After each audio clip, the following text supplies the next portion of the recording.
Hi, Mike Makovsky, CEO of JINSA. Thank you very much for coming to this event, which we planned somewhat last minute, given the the framework understanding that was signed, or not signed, that was agreed to, announced on April 2nd in Switzerland. Last month, our Iran task force released a report. We have copies out in front, which you can see yet, that laid out questions for the administration and Congress to answer as they consider any deal that would have emerged from Switzerland. Since then, as I said, on April 2nd, there were there was some understanding, which we'll discuss. It seems like, though, there's been a lot of conflicting statements, fact sheets, and so on that have been released by different parties on what was agreed and what wasn't agreed on April 2nd. We just today our task force released a new fact sheet that is more of a, I shouldn't say the word fact sheet that's now loaded, but I think we're calling it questions on this understanding. And we list about over 40 questions and concerns. As I was looking at the number 40, I was thinking Jews, just celebrating Passover, and Moses went up, Mount Sinai for 40 days and 40 nights. He did come down with something written, but we don't have anything written. We just have various conflicting statements. We're going to address them. We have over 40. So, without further ado, I'll introduce our panel. All members of our Iran task force. Of course, Eric Edelman, on my right, Ambassador Eric Edelman. He's a co-chair with Ambassador Dennis Ross, our Iran task force. He's former Undersecretary of Defense for Policy under George W. Bush. He's former ambassador to several countries, including to Turkey. He's currently a distinguished fellow at the Center for Strategic and Budgetary Assessments. He's also the Roger Hertog Distinguished Practitioner in Residence at the Philip Merrill Center for Strategic Studies at SAIS. To his right is Ray Takeyh. Ray is currently a senior fellow of Middle East Studies at the Council of Foreign Relations. He's also former senior advisor on Iran at the State Department in the Obama administration, and author of multiple books and even more op-eds on Iran. To his right is John Hanna, another member of our Iran task force. He is a senior advisor at JINSA's Gemunder Center for Defense and Strategy. He's also a senior fellow at the Foundation for Defense of Democracies. He was former National Security Advisor to Vice President Cheney. And finally, to his right, Jonathan Rui. He's Associate Director at JINSA's Gemunder Center for Defense and Strategy. And all our Iran task force work is under our Gemunder Center. So without further ado, I'll start asking some questions. Thank you.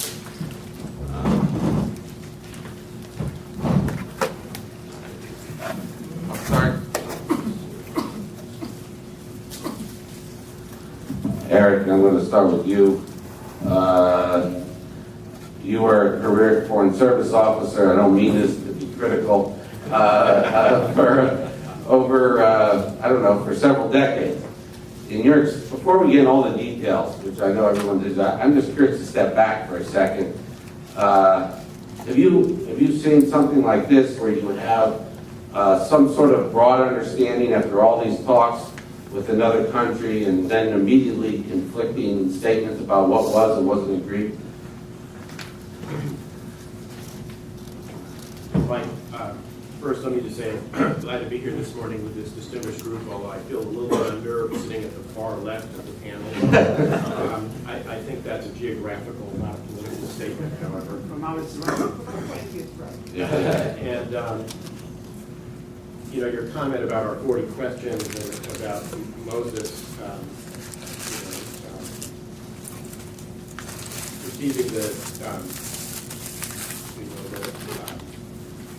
stones from top of Mount Sinai put me in mind of the comment that Clemenceau was supposed to have made after receiving a text from President Wilson's 14-point speech, in which he said, even the Lord God only had 10.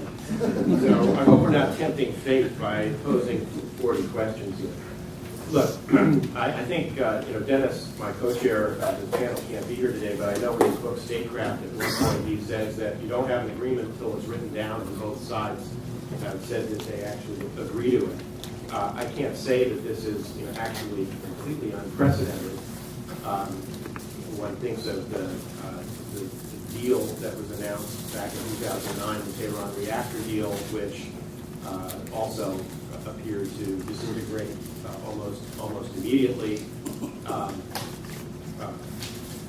And one could also, I suppose, bring forward as an example, slightly different, although it has some overtones of the same effect, which is agreed framework that was reached with North Korea in the mid-90s, which we then subsequently discovered the North Koreans were violating almost immediately, or just as soon as the ink had dried.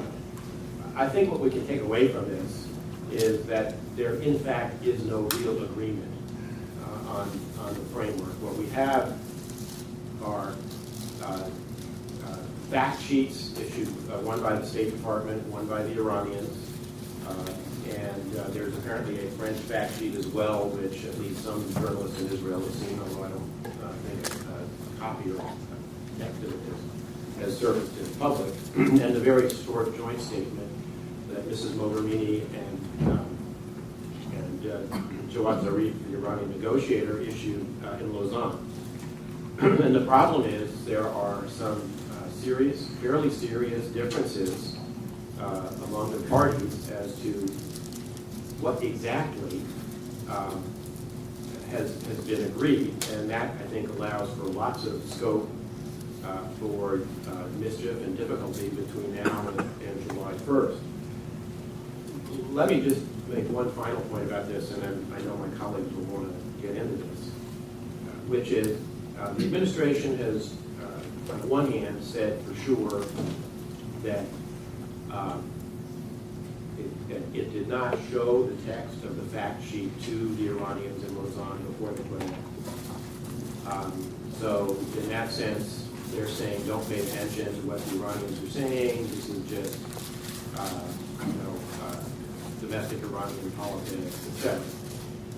I know they've also offered private assurances to a number of the people who they've briefed about the Lausanne negotiations that the Iranians actually agreed to every single point that is in the state fact sheet. But it has also been a long-standing precept of the administration in these negotiations that nothing is agreed until everything is agreed. And it's clear that not everything has been agreed, even if you accept the fact sheet as being as sacrosanct as the tablets coming down from Mount Sinai, because there clearly is not agreement on the pace and scope of sanctions relief. There clearly is not a detailed agreement on what becomes of the low-enriched uranium above the 300 kilos allowed for in the State Department fact sheet. And there clearly is not agreement about how the past military dimensions of the program will be addressed, nor is there really agreement on exactly what the terms of verification will be, and whether it will extend beyond modified 3.1 of the IAEA agreement and the additional protocol, which according to the state fact sheet will be provisionally applied, whatever that means. So I think it's fair to say that a number of the major issues of concern that we addressed, that Jonathan did such a terrific job of outlining in the document that we have released today. There's plenty of scope now for this to be relitigated and renegotiated by the Iranians. We have one real life example of this, which is that previously administration spokespeople had assured everybody that Iran had agreed to ship out the LOU above 300 kilograms. That apparently is no longer operative. And now some other solution is going to be found, as the president said in his Rose Garden statement, is going to be neutralized somehow.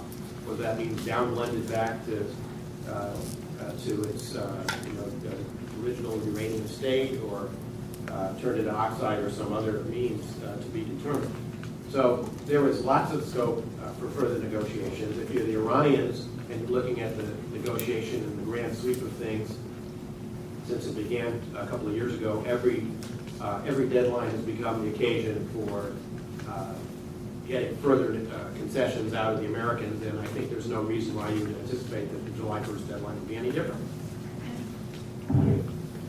Ray, let me ask you, and I'm sure you have some broad comments as well. Let me start with one of the first ones.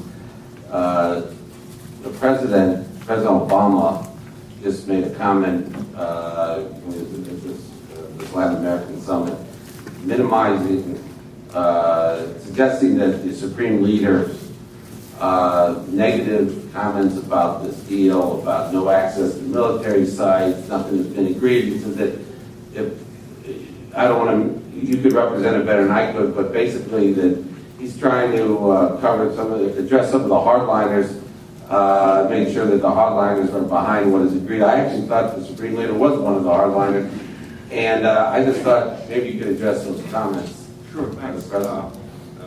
Thanks. Hope everybody can hear, because this is important. I would say that I think since the Supreme Leader Ali Khamenei made his speech, there's been a concerted attempt, not just by the President, but everybody in the commentariat, to try to say it doesn't matter. And actually, I think it was a very important speech. And a number of particular explanations have been offered for it. None of them, as far as I can tell, are satisfactory. The first thing that is said, that he was perhaps subtly trying to enhance the negotiating leverage of his team, as they still have 3 more months to negotiate by taking such maximalist position. And eventually both sides would walk away from those positions and the consensus would emerge and a compromise would suggest itself. On the very day, which I believe was Thursday, when he gave that speech, one of the Iranian negotiators gave an 8-page interview.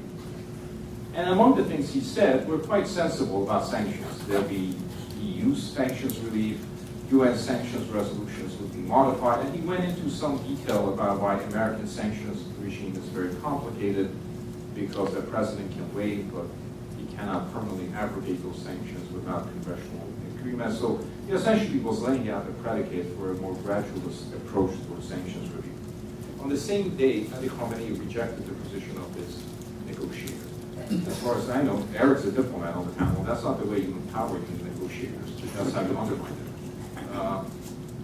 The second thing he said, obviously, about verification, namely that military installations would be exempt from such. But there were more important things. To me, the most important passage of that speech was when he said that people think that the details of these negotiations are being supervised by the Supreme Leader's office. That is not true. The details and red lines are being worked out at this point by the President, and some of them by the Foreign Minister. So he essentially said to Hassan Rouhani, I'm willing to protect you, and we're going to push the Foreign Minister really out on the boundaries of those to be sacrificed. There is a real question today on whose behalf is Javad Zarif negotiating. Is he negotiating on behalf of President Rouhani? That is profoundly an unsatisfactory arrangement. When Saeed Jalili was the negotiator from Iran to 5+1, there was no doubt about on whose behalf he was negotiating, which is why he was so inflexible and dogmatic. Today, I think we have a situation where there's real doubts about whether the negotiating team actually represents the will. Now, a lot of people say he doesn't mean it. He actually is involved in the negotiations, but he doesn't want to take ownership of it. Let's concede that. Do you really want to get into negotiations when the boss is not taking ownership of the measures that his negotiators are stipulating? Finally, they say, well, he was trying to balance the hardliners and assuage them. Ali Khamenei was the last person to speak on this issue. The Larijani brothers had spoken. The head of the Revolutionary Guard, General Jafari, had endorsed it. All the hardliners had given this agreement tepid endorsement. So he actually undermined the hardliners.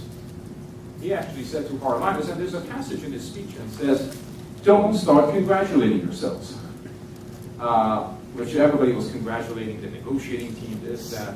So I think Ali Khamenei laid down the line, and he essentially made it impossible going forward for General Jafari and Speaker Larijani to once again come out and endorse an agreement without him going first. There is a real question in my mind today whether structurally the Iranian system is working, whether interagency process is working. The only thing you can say is we don't know how Ali Khamenei's mind works.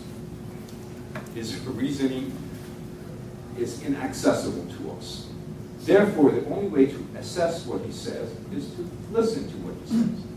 And what he says is his parameters are as such. He is not involved in the details at this particular point, and no detail can be finalized without his approbation. So, as I said, there's a real question about the fact on whose behalf is the Iranian negotiating team transacting. The president is involved in these talks. You see pictures of him talking to John Kerry from Lausanne and so on. He's involved in details of it and so forth. But I'm not sure how cohesive is the Iranian side. John, you want to comment on what kind of state of play we are right now broadly before we get into all the details? Thank you, Mike, and thanks to JINSA and Jonathan and Mike for putting together what I think is a very useful kind of guideline for critically evaluating whatever was agreed or whatever framework was presented a couple of weeks ago. I guess the only thing that I would say, Mike, about the deal is even if I were to concede that, in fact, what is on paper has been agreed, that there are still things that need to be worked out, that a lot of this is politics, that the Supreme Leader is kind of trying to protect himself and maybe doesn't mean exactly what he says. Even on its face, if we take this agreement at face value, I think it looks very dangerous, very risky. It looks on its face to be a bad deal, to be the definition of a bad deal.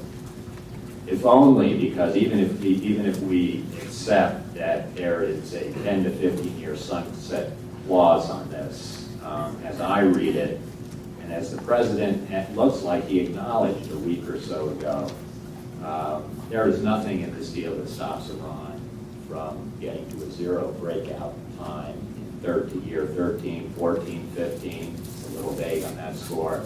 As far as I read it, there's nothing that would stop them in year 15 from having a huge and highly advanced nuclear infrastructure that would put them a screwdriver's turn away from being able to build a nuclear arsenal, while at the same time remaining the world's leading state sponsor of terrorism, remaining committed to Israel's destruction, and continuing to view the United States as their number one adversary who needs to be defeated and driven out of the Middle East.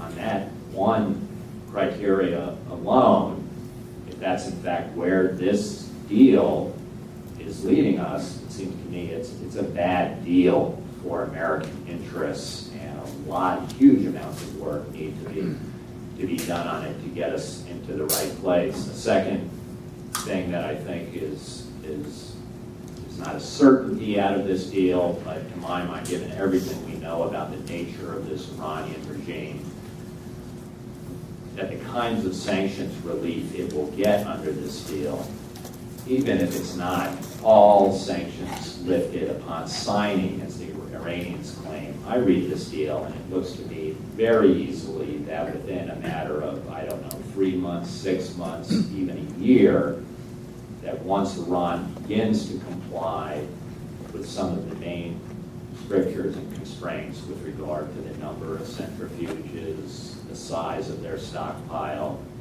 the IAEA begins some of its inspections under the framework, that within a very short amount of time, shorter than anybody had anticipated 6 months, a year ago, was the U.S. position, that some of these sanctions may last at least until the sunset elapses. I don't read what we got a couple of weeks ago from the administration as indicating anything other than most sanctions, if they're not legislatively lifted, will be suspended, and Iran will have access to tens, if not hundreds of billions of dollars in frozen funds, in investments, in international companies and corporations going in trade And if you thought Iran, under these sanctions, what it has done in the region, running rampage in the region over the last several months, as it's trying to convince us of their good faith and the need for us to lift sanctions, if you don't believe that after this deal and after whatever sanctions relief is coming, that they are not going to redouble their efforts to destabilize this region and cause havoc in the region and assert their hegemony, it's not a certainty, but I think a very high probability, and just on its own, that is an unacceptable risk for an American superpower engaged in a nuclear negotiation with a developing power under a lot of constraints and needs, and that has a lot of underlying weaknesses. That on its own would make this deal, as outlined for us in this fact sheet, as unacceptable. Then the third thing I would say, which is maybe a slightly less probability, but I think it's also much greater than 50%, and therefore not at all worth running that risk, is that if it's true that Iran is highly likely to become a nuclear threshold state that is basically at the zero breakout time to a nuclear arsenal, if in fact the probabilities are high that they are going to actually intensify and accelerate their destabilizing activities in the Middle East as a result of this deal and the sanctions relief under it, then I think it is a better than 50% probability that we are going to see other states in the region begin to proliferate, begin to at least move in the direction of acquiring their own independent nuclear capability, and we are going to see a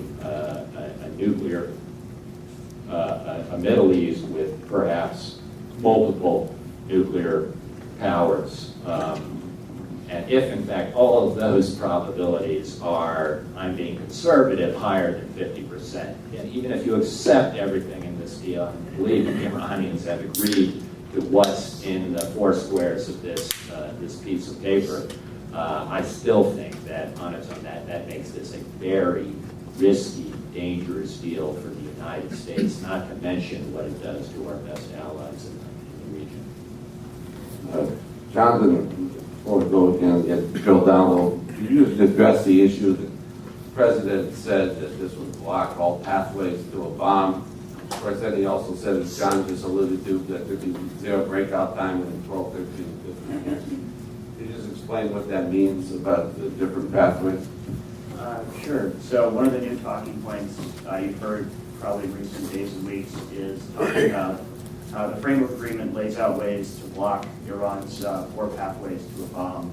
And by that is meant its ability to break out using uranium at either Fordow or Natanz, its two existing enrichment facilities, its ability to pursue a plutonium path to the bomb, or its ability to sneak out, which is to essentially acquire nuclear weapons capability under the radar. And so in order to assess whether a framework agreement or any of the agreements we've seen to come out could actually do this, partly it's a technical question, and we raised a lot of those issues in the fact sheet. Some of the concerns that are raised coming out of the fact sheet, one is that all of Iran's technical concessions would be quite minimal and reversible, whether it's having to disassemble any of the infrastructure for its centrifuges as two existing sites, both of which will remain open and have some form of enrichment, it appears, under a deal. And then also with the plutonium pathway, there's a question of whether it would have to change the core of the reactor itself, which is a relatively reversible concession, or whether they would have to change the entire reactor, which for Iran's stated purpose of producing medical isotopes at Iraq, if it could do that with a light water reactor, it wouldn't need the current one it has.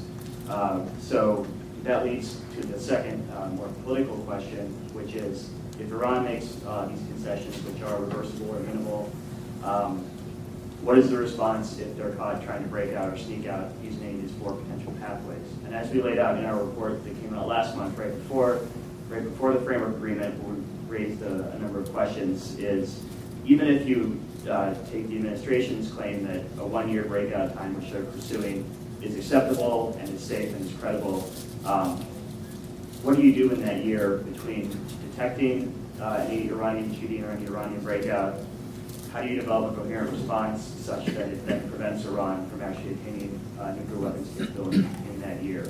So that raises a lot of questions that, as the other panelists have already noted and we noticed in our reports. It raises questions about Iran's possible military dimensions of this program, which are still unanswered.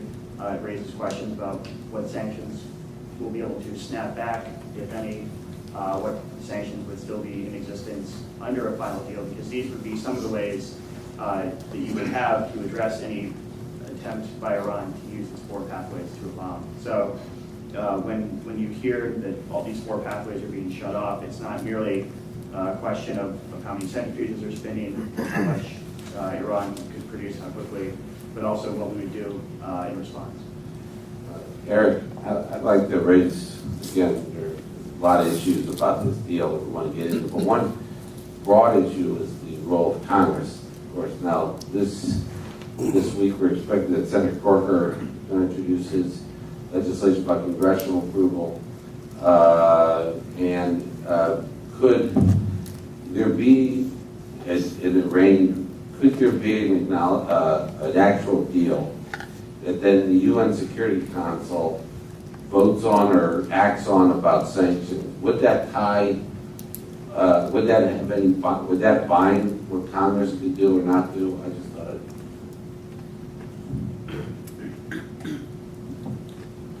No, I don't think so, because UN Security Council resolution would not trump U.S. domestic law in this instance. As far as I know, I'm not a lawyer, but the best lawyers I've seen opine on this, I think have expressed that view. Look, I think the president, or at least his chief strategist in all these things, Ben Rhodes, has said that the Iran nuclear deal in the second term is for the president the equivalent of the Affordable Care Act in the first term. It's his big transformational achievement.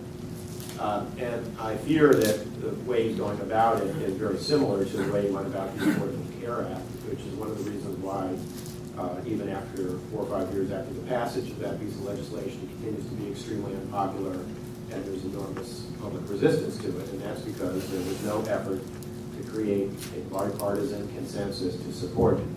If you accept that this Iran nuclear deal, which I do, is by far the most significant thing that the president is attempting in foreign affairs in the second term, it would argue that he try to get the support of the people's representatives, not just trying to do it purely by executive action, and especially since much of what is at issue are things that the Congress itself enacted in statute law and which need to be presumably repealed if the sanctions are to be lifted in accord with this agreement. So I think it makes sense for the administration to work with the Congress. I think that the way that it's approached the Congress so far has not been in a manner that is likely to get that kind of response because it's been very much a series of threats to veto whatever legislation the Congress might ultimately pass. But I do think the reality is that unless there's congressional buy-in, there's no reason to believe that this deal, even if it's struck, even if it's implemented at least initially, would survive the transition of power in January 2017. And I think that doesn't make a difference about who's elected president, by the way. Eric, if I could just ask you a follow-up question, just ask you about the UN. I'd like to ask about some other countries involved in this process and how you see, particularly the French, which I know you have really close ties with, how do you see their role leading up and going forward in all this? They've been known, at least, as perhaps one of the most hawkish country in this process. Well, I would say actually France, among the Western nuclear powers, have been for many years, since the end of the Cold War anyway, the most serious in terms of how it's continued to think about nuclear weapons and the role they play in France's national security, as well as the national security of the West. And it's for that reason, I think, that instinctive nuclear conservatism of the French that has made them, I think, the stiffest and toughest negotiators among the Western powers with the Iranians. That whatever misgivings the French may initially have had about the nuclear non-proliferation treaty, they've become quite zealous in trying to protect the equities of the NPT, and I think that has helped this process, up to a point. I also think the French are very much realists about exactly how much power they wield in the world, and they're not about to stand up to the President of the United States if he's hell-bent on doing a deal, as he appears to be intent on doing. You asked about other countries, Mike, and their processes. I mean, one of the other things that's anomalous about this is it would be truly anomalous if this deal is concluded and the Majlis gets to vote on it and the UN Security Council gets to vote on it, but the American people's elected representatives don't get to vote. Ray, that's a good trailer. Let me ask you, based on what Eric has said and what you said a few minutes ago, how do you see things playing out internally now? You said that the Supreme Leader's comments are the last of a series of important officials to comment on this deal. How do you see things playing out now that he's made the comments internally? What do you, on the Iranian side? Well, I think you're already seeing it. Ali Akbar-Solehi, the head of the Atomic Energy Organization, is often viewed as a moderate because he attended MIT, which shows how little people know about Solehi or MIT. Has already said that sanctions really has to be more immediate, and he seems to suggest that there's an Iranian fact sheet that has been officially submitted to the foreign ministry, but they haven't released it yet, so there are more fact sheets coming. I suspect the Iranian negotiating team has been very, very skilled, and they have already gone on the record as saying the June 30th deadline doesn't mean that much to them. They can go past it because the complexities of these issues matter, such prolonged deliberation.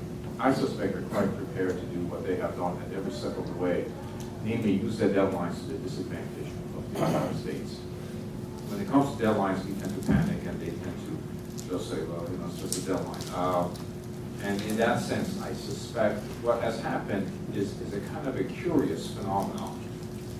There's an unevenness in these negotiations in terms of distribution of power. The United States has much more power than Iran. But there's an unevenness in terms of the actual leverage. Iran seems to possess more leverage on these negotiations than we do. And instruments and issues that should have given John Kerry leverage are being used against him. Deadlines, congressional measures. The Iranians tend to use Congress against Kerry, as opposed to the other way around. You can say, look, Congress is going to come down on you and so on, but they tend to use congressional pressure against Kerry because he has internalized the Iranian case that congressional measures are destructive to a deal. Let me just say one thing that happened in Lausanne, which is maybe hasn't gotten much attention, but I think it requires some amplification. Since November, so about 4 or 5 months, everybody had known that Iranians had agreed to ship out their enriched uranium for processing to Russia, reprocessing to Russia. Everybody had known that. The administration had briefed the Hill on it. That enriched uranium that Iran possesses will leave the country for reprocessing. On one of the last days of the negotiation in Lausanne, Abbas Araqchi, one of the lead negotiators, walks into a lounge in a hotel, sits with a bunch of Iranian reporters and says, we're not going to ship anything out, and we have told Americans that all along. That's not true. He was essentially reneging on a commitment that his country had made. But even more disturbing thing happened. The State Department covered up for Araqchi. Immediately, the State Department representative came out and said, spokesperson, look, we had a lot of discussions about what the disposition of fuel is. One of them was shipping out, one of them is downblending and all that. At that moment, every official in Iran knew if there are violations of their pledges and promises, the State Department was going to cover up. John Kerry should have gone back and said, this is an agreement. If you walk away from it, then you're going to adjust what you think of the time frame, about 1 year breakout and the number of centrifuges you have and so forth. He should have called them out on what was a transparent violation of the promises that they had made. This promise had been made as early November. There had been Russian delegations going to Iran to determine logistically how to transport the fuel. So this was essentially a promise made to the 5+1, and the minute the State Department decided to cover up for the Iranians, I think they undermined the notion of verification being upheld. And everybody knows knows, and Eric knows better than most, that arms control agreements are inherently difficult to enforce. Violations of arms control agreement are difficult to enforce. You see this with INF agreement with Russia. So this was actually a very bad move tactically on behalf of the United States. Let me have a follow-up question. I'll add that we have in the back, outside an article that Eric just co-authored on this very issue with the INF. I'll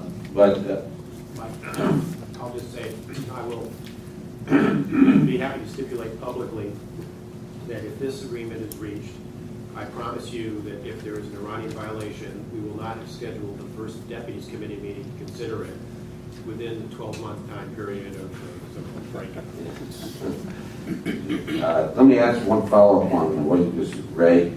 One of the comments that the Supreme Leader made in his speech was he said he seemed kind of surprised that people would think that, or the other powers would think that sanctions would be released, with the idea that sanctions would be relieved in stages. He said, if I can correct me if I misquote him, but I think I'm paraphrasing. He says the whole purpose of these negotiations was the relief of these sanctions. So why would we agree to something that then we'd have to haggle about over a period of time? I was curious what you thought about that comment. Right. I mean, this notion has been quite pervasive in some of the commentary by the Iranians. The notion of sanctions relief has to be instantaneous, categorical, and absolute immediately. Now, I don't know practically that's not possible, but I do think they're going to get, as John said, the level of sanctions relief and financial investment that's going to come back into Iran is going to be quite enormous. For instance, Iran has $120 billion sitting in banks abroad. If that gets repatriated, even in a scheduled way, we're talking about an economy of $400 billion. The infusion of cash and investment and growth in the Iranian economy is going to be quite substantial, irrespective of how graduated the sanctions relief may be. So he'll be in a financially good shape. Right? He can put himself in a financially better shape, but I think it's fine.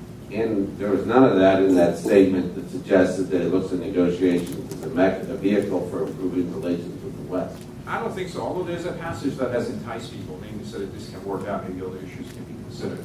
I think at this particular point, the way the Iranian regime sees the region, quite logically actually from their perspective, is they have an opportunity to sort of advance their interests in many contested areas, and they're opportunistically taking advantage of that. So a combination of opportunism and ideology is pressing them toward a very aggressive move, as John suggested.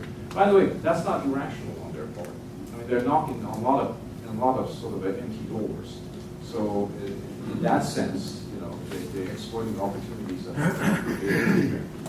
that John, Hannah, I'd like to ask you about the issue. I'd ask Derek about the other P5+1. I was going to ask you about the other countries in the region, our allies, like the Saudis and so on, and how you see. You made a reference that they're going to go. You think they're going to go get their own nuclear program. How do you see they view things as things stand as of today? And is our event, what the Saudis are doing in Yemen, purely related to events what's going on the ground in Yemen, nothing to do with the Iran talks? On events in Yemen, I think it's very hard to disconnect, and I wouldn't be surprised if the Saudis did the ultimate tactical timing of when they intervened, if it wasn't coordinated in their own mind with thinking about when there might be something forthcoming on the nuclear agreement. Although it's clear for several months that the situation in Yemen, I mean, it's hard to sort of or overstate I think the degree of Saudi angst about the kind of threat that anarchy and chaos in Yemen or the rise of an Iranian proxy state on their southern border, where those populations are quite mixed, where they're already feeling encircled virtually from every other side. It's hard to overstate how important Yemen was to the Saudis, and but the actual timing and decision of when to go and what kind of American support you might be able to force for a decision to intervene. And they've got some, clearly, and I think, speaking slightly more confidently from the administration's perspective, I think the moves that we've seen and the timing of the moves, both regarding Egypt and releasing that military equipment and the extent to which they'd be willing to come out, even I question how militarily meaningful it is in Yemen, but the fact that they've been willing to come out quite forcefully publicly in support of the intervention and then to provide some material aid to that effort as well. I think in the administration's mind was linked to this, the selling of this Iran deal, and suggested to critics that in fact, even with an Iran nuclear deal, we understand, we're wide-eyed that the Iranians are still going to pose problems for us regionally and for our friends regionally, and the United States is going to be there with those friends standing shoulder to shoulder with them. Now, is that going to work? I'm very, very doubtful. I think there's just too much water under the bridge with this administration for those regional allies. And there are differences amongst the different parties in the region, but I think, broadly speaking, I think there's enormous skepticism now, at least since the violated red line on the Syria intervention in 2013 over the chemical weapons. Serious doubts whether the extent to which they can rely on anything the United States is going to provide them going forward. And it's almost unimaginable to think, what is it that the Obama administration could do at this point that would be meaningful in demonstrating to these guys that even with this nuclear deal, if it's a stinker from their point of view, we can still rely on the United States if Iran was to make a decision to either go for the bomb or to intensify its destabilizing activities in the region. The United States is going to be there for us. The administration may think it can make certain big security commitments. I don't know how far it might go on that. I think these, particularly the Saudis and the Emiratis, have just about bought everything they could possibly buy on their shopping list at this point in time. So it's hard to think of what the administration could do. Something really compelling in Syria to resolve the Syrian crisis against Assad's interests and against Iran's interests. Theory might do it, but it's the probabilities of that happening are zero, at least with this administration. So I think there's just enormous angst in the region.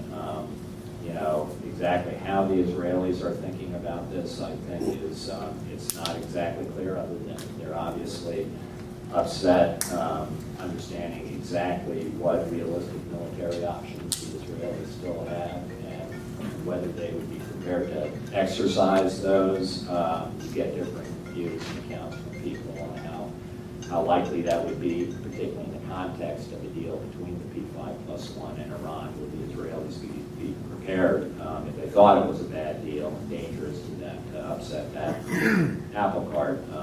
I know that there are different perspectives on that. I would say, particularly from the Saudi point of view, it's how far they will go. It's not exactly clear.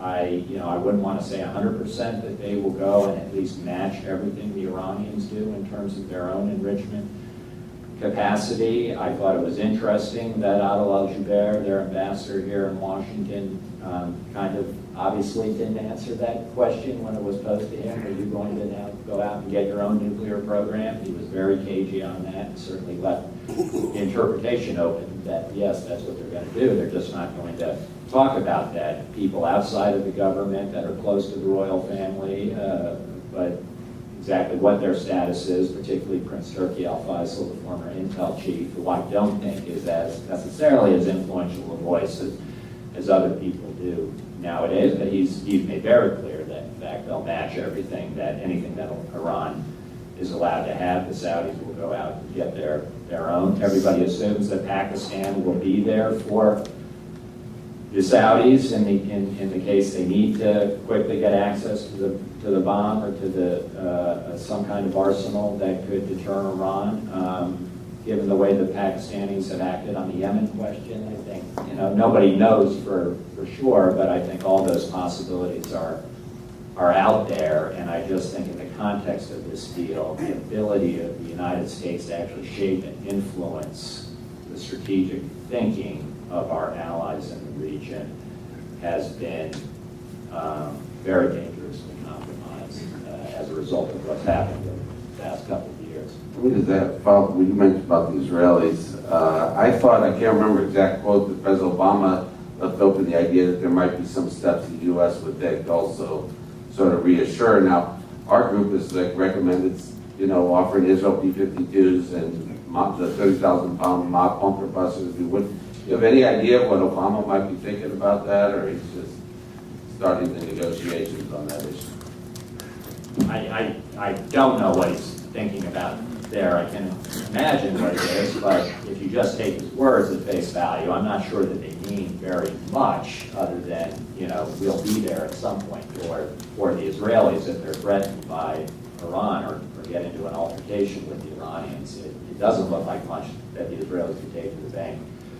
So far, there's long been this discussion about even formal security guarantees for the Israelis in the event there was any kind of nuclear threat to Israel. The Israelis have always, I think, shied away from wanting to have that kind of being linked and tied and perhaps constrained by the United States in that kind of way. Obviously, there's new access to military equipment that I think we could do if we wanted to do to give the Israelis. There's probably all kinds of things we can do to further intensify our own planning for steps we will take in response to any Iranian violations of any nuclear deal, the kinds of intel coordination and sharing that occurs between us. So I certainly think there are meaningful things we could do if in fact there is a deal. But far from my point of view, and I imagine from an Israeli point of view, to actually get an adequate deal rather than a bad deal that we then have to figure out how we make the best out of it. One last thing, and then I'll take questions with Eric. I wanted to ask you, I was thinking, listening to John, that our task force, a little bit of it in a different permutation, had recommended a few years ago publicizing the potential of the 30,000-pound mop. And it was an interesting, perhaps coincidence or not, I'm curious what you think. I think it was an article in the Wall Street Journal the other week how the U.S. has modified and improved the capability of the mop. Do you think that's coming out of Ash Carter and the Pentagon, or is that something that's a little more, just more of a coincidence? Ash Carter actually was in our task force 2007-8, and I was just curious how you saw that article. I have no idea where it's coming from. I have seen, I believe it was Admiral Haney, the commander of STRATCOM, in testimony talked about the efforts to improve and continue to refine the MOP. And I think actually that Secretary Carter was asked a specific question about it and said yes, that it is available and it's part of a military option for the president to ask for one, which is Secretary Carter's responsibility as Secretary of Defense. But I wouldn't read too much into it. I agree with John. I think there's actually perhaps less to the president's comments than meets the eye. I think my personal view is this administration will do nothing to enhance Israeli capability potentially against Iran and the nuclear program for all the reasons understandable or articulated in the past. I think what you're more likely to do is see some discussions perhaps about pre-positioning additional equipment that might be useful for Israel, either in the Hamas or Hezbollah context. Why don't we take some questions in the crowd? Rocky? Microphone? Yeah. Thank you. Putin, I'm Rafi Danziger, an advisor to AIPAC. Putin announced yesterday that he is lifting the ban on supply of S-300s to Iran, a system which a few years ago the Israelis and Americans went into great lengths to prevent Russia from supplying. Number one, is it a game changer? Does it prevent various countries from doing things that they would like to have the option of doing? And number two, can you comment a bit more about Russia's role in all of this? Thank you.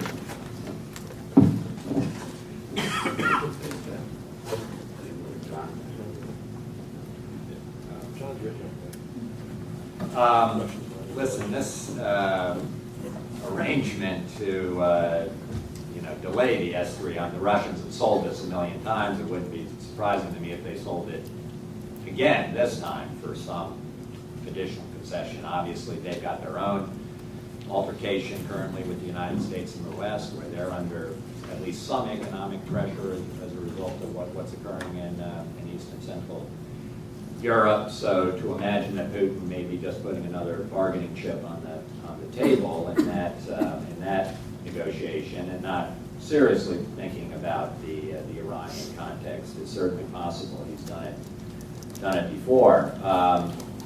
If he does, sell the S-300, obviously it makes everything more dangerous, and the possibility of any kind of successful military attack, particularly perhaps by the Israelis, and that's still under serious consideration, and even by the United States, it makes it a much, much more challenging enterprise if there is still a credible military option out there that people plan to pursue. But to the extent that the administration needs the credibility of that option in order to sell this deal, to say that still remains the ultimate guarantor against an Iranian attempt to violate this deal, the selling of the S-300 complicates it enormously. There is a potential, and I think the Russians have said, as I think we've said, that on this issue of conventional arms sales and the lifting of any international restrictions on the ability to sell conventional arms to the Iranians, that could mean Russia and China. It particularly means Russia, obviously, and a huge market for the Russians that, again, under their current financial difficulties, could be enormously attractive to them. And I have no doubt that it's something that they're looking at very seriously, and I think it's another great danger to this deal that has ramifications for the stability of the Middle East and for the safety and security of our friends in the Middle East that are not anywhere considered within this particular deal that was unveiled a couple of weeks ago, that obviously goes directly to the heart and soul of American national interests in the Middle East that are apparently completely unaccounted for, or accounted for somehow in the president's mind, that he hasn't really revealed to us what the strategy is to both get this deal and seriously constrain the Iranians, stop the Russians from selling tens of billions of dollars worth of new, very highly advanced conventional weaponry to the Ayatollahs that they would use for intensifying their campaign for seeking regional hegemony across the Gulf and the broader Middle East, and threatening our friends there. I'll just say one kind of brief thing about this, because it may not matter that much. Chip Boland, the famed diplomat, used to say that there are two propositions that are always asserted, never true. One, alcohol doesn't affect me. Two, I understand the Russians. And who knows if the Russians are actually going through with the sale. But even if they do, I think the Iranian nuclear program today is sort of shielded by diplomacy. There's an agreement, there's an ongoing diplomacy. There may very well be a comprehensive agreement that's sanctioned by the United Nations, supported by the great powers, and has a sort of a wide-scale approval of the international community. That program, which with all the deficiencies that John spoke about, is going to be very difficult to redress militarily. So the munitions that are sold to Iran, and I agree with John that they make a sort of a military attack on the Iranian nuclear installations very problematic, if not improbable. But increasingly, we're in a realm where Iranian nuclear installations are protected by intangible things like diplomatic agreements and so on and so forth. Jonathan, you wanted to add something? I would just add very briefly to your second point, as John mentioned, that this is, in fact, Putin putting a bargaining chip on the table that should perhaps provide a small glimpse into the bargaining process with our putative allies that will then be facing if Iran is caught cheating on a deal. There's resolving a dispute with Iran over whether it's a violation of the deal, but there's also resolving the dispute with our allies about how we then respond to this deal. And if we have things like Russia putting bargaining chips on the table, it sort of further draws out the entire response time. This is something we got into in last month's report. And it further sort of constrains any credibility of the administration's proposed one-year breakout time. Jen?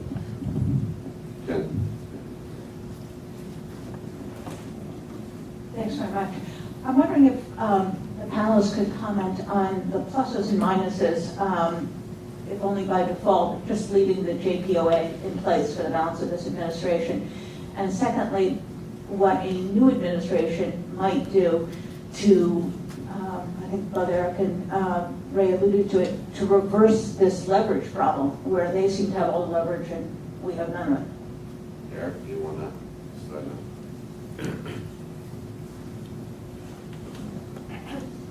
Well, on the question of leaving the JPOA in place, I think it was Napoleon who said there's nothing so permanent as the provisional. So if you have, you could leave the joint plan of action in place, and I think you wouldn't be completely sanguine that you had rolled back the Iranian program, but you would have at least frozen it or capped it at a certain level for some period of time. And that may actually be the least bad option right now. In terms of increasing the leverage, I think a new administration always brings it with it, first of all, some uncertainties about what it might do. And we've seen that in the past. For instance, the advent of the Eisenhower administration in 1953 and its apparent different attitude towards nuclear weapons than the Truman administration, which may have had some role in hastening the end of the Korean War. The advent of Ronald Reagan in 1980, which has some particular relevance here because it had an impact on the Iranians as they were concluding the hostage negotiations with the Carter administration. So, frankly, just the anticipation of a new administration, what it might bring, already would enhance to some degree the leverage of the United States. But I think you need something a little bit more broad-ranging than that, and I think you have, in the first instance, to do, I think, what John was talking about earlier, which is essentially, and some of us on the panel have talked about in a couple of op-eds we've written, you'd have to sketch out and start implementing an effort to contest Iranian influence all around the region. And Iran would have to see the United States being willing to do things that, for instance, it's not willing to do now, say, to the Assad regime in Syria, in order to enhance the position of the United States, rather than singling out this nuclear issue as some privileged sanctuary for negotiations between the Great Satan and the Iranian regime. On terms of the durability of the agreement, should there be a final agreement for the next administration? I think there's got to be an argument on this behalf, and quite possibly a compelling one. It does happen that the United States, from time to time, when a new administration comes, it revisits the arms control negotiations of the previous administration. It happens, but it's rare. The three instances that I can think of, and Eric and John can comment on two of them, was 1986 when the Reagan administration said it will not adhere to SALT II, even though SALT II had not been verified. The Bush administration left the ABM treaty, I believe it was in May 2001, and the Bush administration subsequently left the framework agreement with North Korea, so that was after sort of the manifest North Korean violations.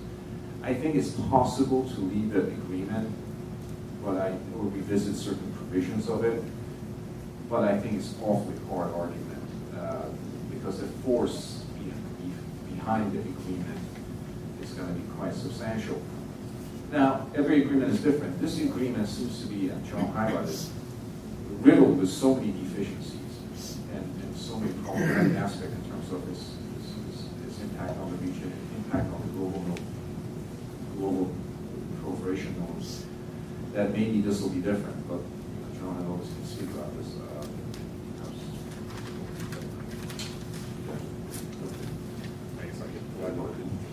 Question.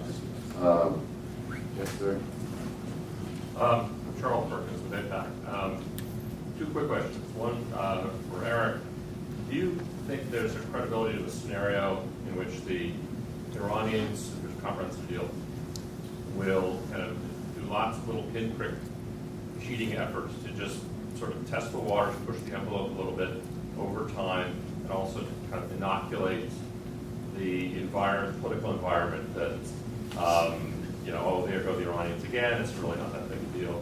And then for Ray, I mean, you're talking about subsequent regimes honoring deals.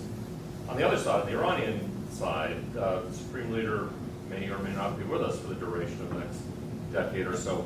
How do you foresee a scenario in which a subsequent Supreme Leader has to deal with us?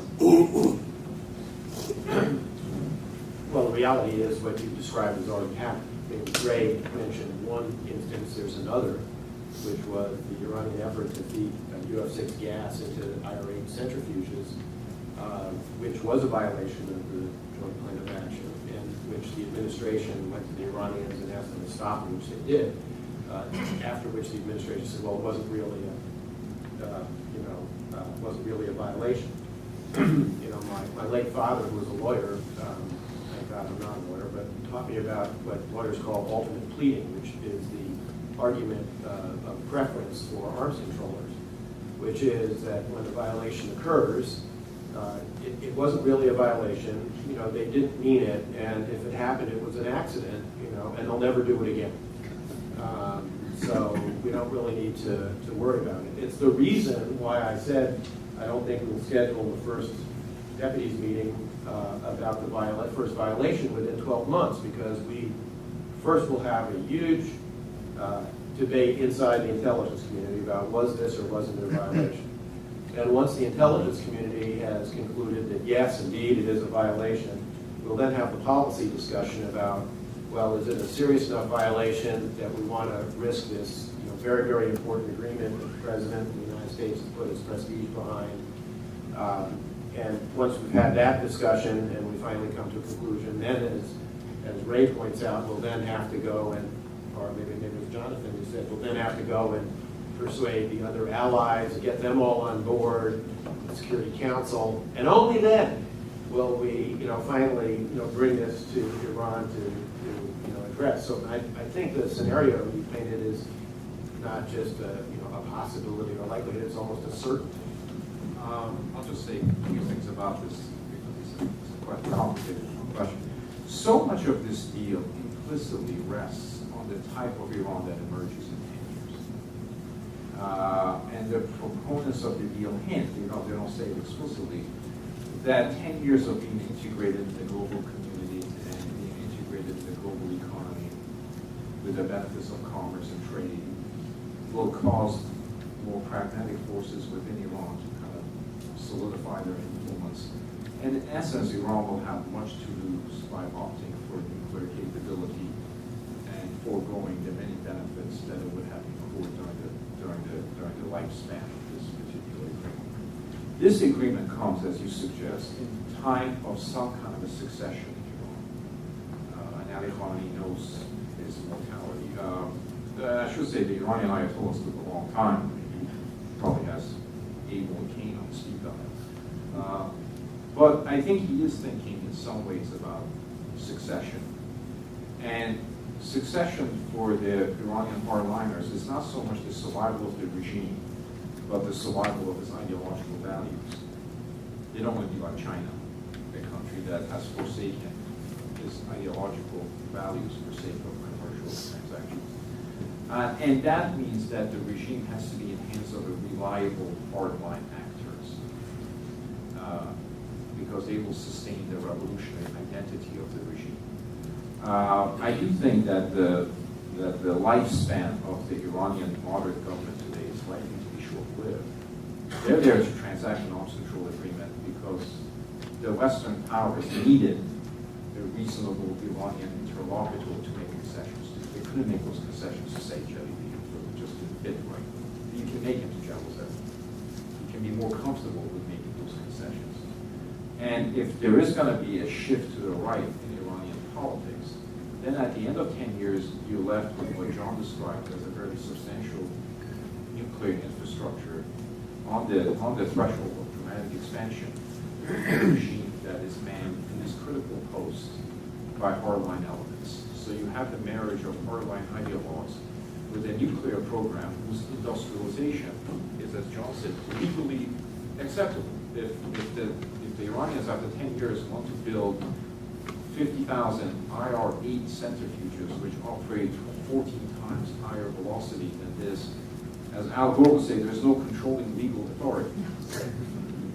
So I think this agreement has a sort of a back-end problem that technology permits, and in my view, back-end problems in terms of the regime that it leaves behind. I want to jump in, John, with a question, just based on what people have said. The president has raised the idea that military action would only postpone things a few years. Well, I don't think he said a few years, but it only postponed it. This thing will push it back. The Iran deal, if it's a year or two, so even if there's no breakout time, it's 12 to 15 years, but it'll at least give you 12 to 15 years. How do you address that point by the president?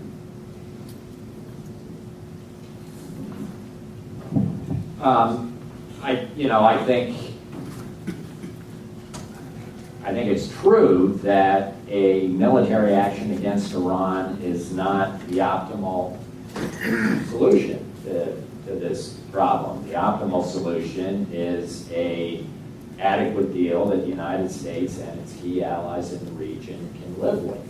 And if you believe that that adequate deal is attainable, then it seems to me that you need to do the things and implement the kind of strategy that has the highest probability of getting you to that deal with the Iranians. The administration has chosen a different path, I think. I think it's made a huge number of negotiating mistakes. I really do think this will be a case study in almost everything you can do to sacrifice and give away leverage and cede negotiating positions and come, even if they've managed expectations reasonably well, because the expectations were so low of what they were going to give away that when we got a notice about 5,000 spinning centrifuges at the times that were only IR-1s, everybody hailed it as a tremendous victory, which of course it was not if you look at what the opening play was by the United States of what we said we thought was in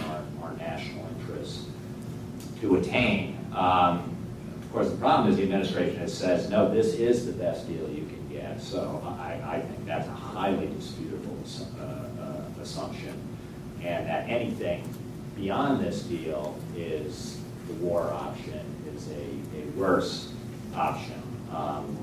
And I think that simply is not true, that there is in fact a better option out there.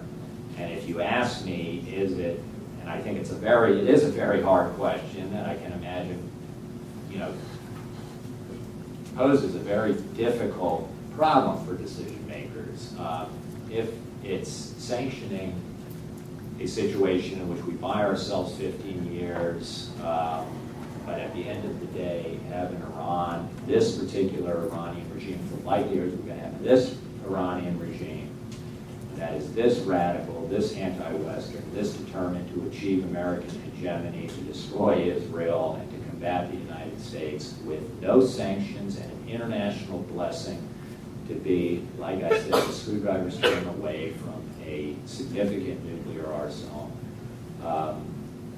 In the meantime, allow more or less to continue all of its, if not intensify its destabilizing activities in the region, and bias a high probability of other very unstable, insecure states in the region proliferating nuclear capabilities. If the choice is between that outcome in 15 years and a president now who has to decide that if they are stupid enough to make a break for the bomb, we're going to strike them and buy ourselves whatever it is. You hear varying alternatives.